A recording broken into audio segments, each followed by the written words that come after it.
Me responde uma coisa, qual é a sua altura? A minha é 1,86 m e eu não tenho muito do que reclamar. Agora, imagina se eu ou você tivéssemos mais de 2,5 m, ou melhor, 2,70 m. Pode parecer surreal, mas já existiu um cara com essas medidas lá nos Estados Unidos. O nome dele era Robert Wadlow. E por mais que ele tenha sido um cara impressionante, a vida dele não foi fácil não. Eu vou te contar a história dele hoje. Eu sou o Luke e você é muito bem-vindo aqui na Fatos Desconhecidos. No dia 22 de fevereiro de 1918, na cidade de Alton, em Illinois, nascia um menino saudável que recebeu o nome de Robert Pershing Wadlow. O que ninguém sabia na época é que ele estava destinado a se tornar o homem mais alto que já caminhou sobre a Terra. A família percebeu que Robert era diferente das outras crianças logo no seu primeiro ano de vida, já que ele tinha 1 metro de altura e pesava 20 quilos. Quando completou 5 anos, ele já media os impressionantes 1,63 m, uma altura de pessoas que já estão na fase final da adolescência. A história conta que, aos 5 anos, Robert já precisava usar roupas feitas para garotos de 17. Apenas 3 primaveras mais tarde, aos 8, ele já era mais alto do que o próprio pai, com cerca de 1,85 m e 90 quilos. Já imaginou ter isso tudo de altura e nem ter 10 anos? Com essa idade, eu ainda era só um pedacinho de gente. O cara era tão alto que nem cabia nas carteiras da escola do ensino fundamental, e uma precisou ser feita especialmente para ele. Os médicos explicaram que Robert crescia de maneira anormal por causa de um tumor na glândula pituitária, o que acabou produzindo altos níveis de hormônio de crescimento durante toda a vida dele. Ou seja, se Robert tivesse vivido 50 anos, por exemplo, é provável que ele continuasse crescendo. Na verdade, é que ele foi uma criança extraordinária e os pais sempre tentaram fazer com que a vida dele fosse o mais normal possível. Quando Robert comemorou o aniversário de 13 anos, ele já tinha nada mais, nada menos do que 2,24 m de altura e pesava 120 quilos, o que fez dele o escoteiro mais alto do mundo. Assim como quando ele era criança, Robert precisava usar um uniforme sob medida e até precisava de uma barraca e um saco de dormir modificados, bem maior do que o dos outros adolescentes.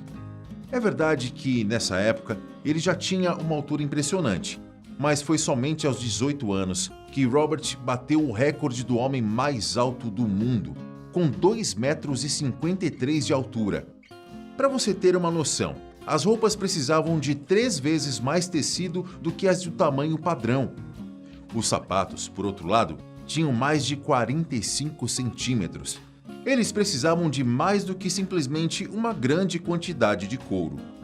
Para suportar todo o peso de Robert, eles tinham armações reforçadas com peças de metal e também materiais especiais.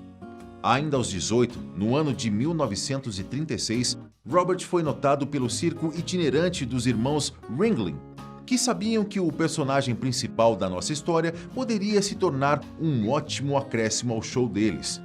A ideia não era apenas mostrar o quão grande Robert era, mas também fazer um contraste com os membros do circo, principalmente aqueles que eram anões. Depois de aceitar a proposta e entrar para o show, ele se tornou uma verdadeira celebridade. E não apenas isso, Robert também assinou um contrato com a International Shoe Company, uma empresa de sapatos que o convidou para ser o garoto propaganda da marca. Por causa disso, nosso protagonista não apenas ganhou sapatos gigantes e caros, como também viajou por mais de 800 cidades em 41 estados para fazer divulgação.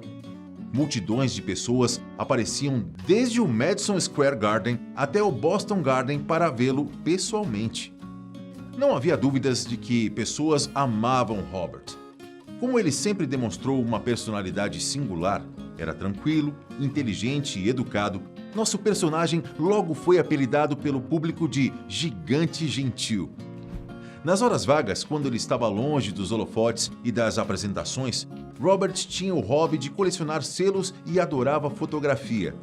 Não é à toa que existem inúmeros registros da vida dele por aí. A história conta que ele tinha um hábito de esconder uma câmera em uma de suas mãos, que não eram pequenas, viu? Mais de 32 centímetros. E então, usar o dispositivo escondido para fotografar as pessoas era uma moleza. Vale lembrar que, durante toda a vida, Robert chegou a pesar 223 quilos.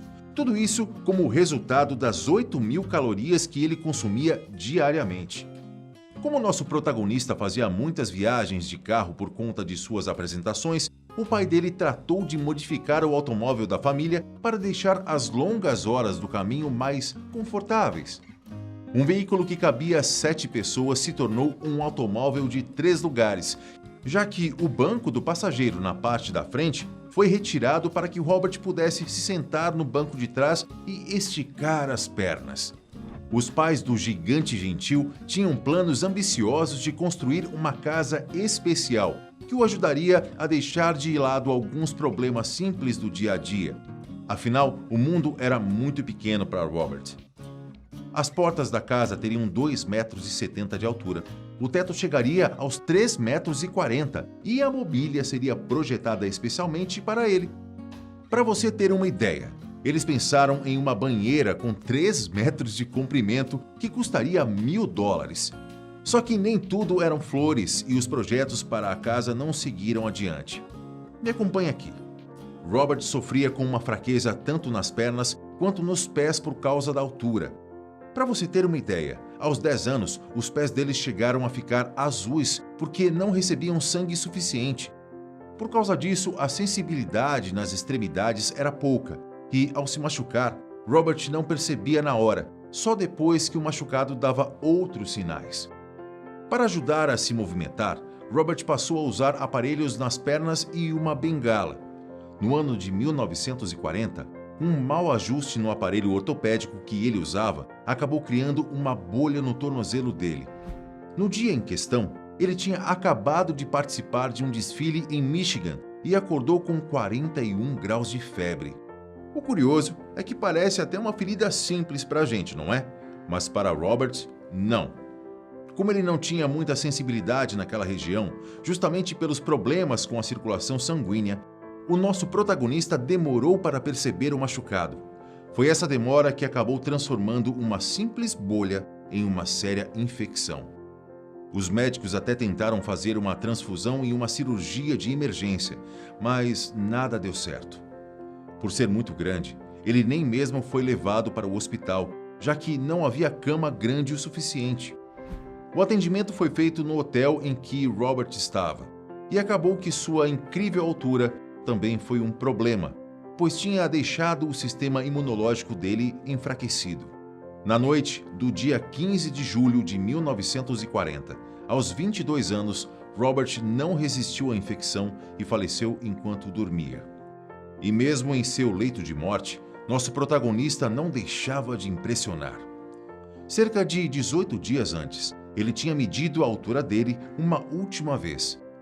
Chuta quanto deu. Robert estava medindo nada mais, nada menos do que 2,72 metros.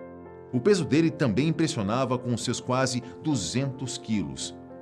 Até os dias de hoje, o Guinness Book coloca Robert na posição do homem mais alto que se tem notícia. Entre todas as coisas feitas sob medida para ele, a última foi a mais dolorosa para a família e para os fãs. Antes do enterro, foi preciso construir um caixão especial para comportar o gigante gentil, com mais de 3 metros de comprimento e 450 quilos.